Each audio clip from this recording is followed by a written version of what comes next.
pia ay kaniba o tukoy umata o nalihaan. Ela pia mo o tuapay panong kipang pangu kay piapi pai kau aki oi amanaki o tu pelanite ke tu kali. Ela pia mo o tuapay panong kipang pangu kay piapi pai kau aki oi amanaki o tu pelanite ke tu kali. Levai malang kay tau Katel poki ang iau Utali mehe makahoko balu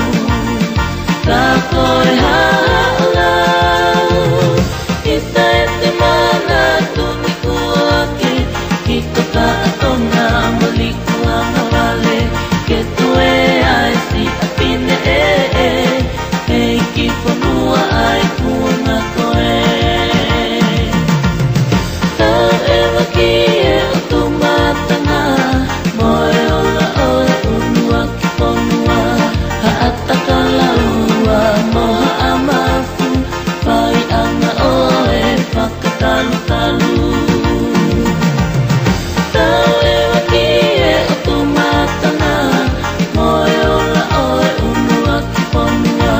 Haata kalaua moha amafu Pai anga oe pakatalu-talu Levai malanga kay tau Kateo foki ang iau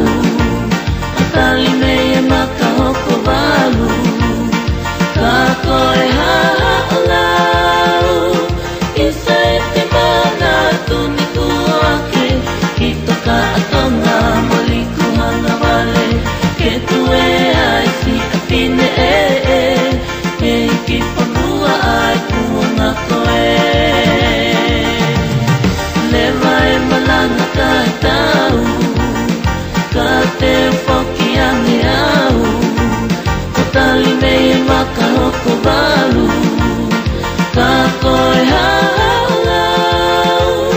Isa ete mana tuniku ake Kito ka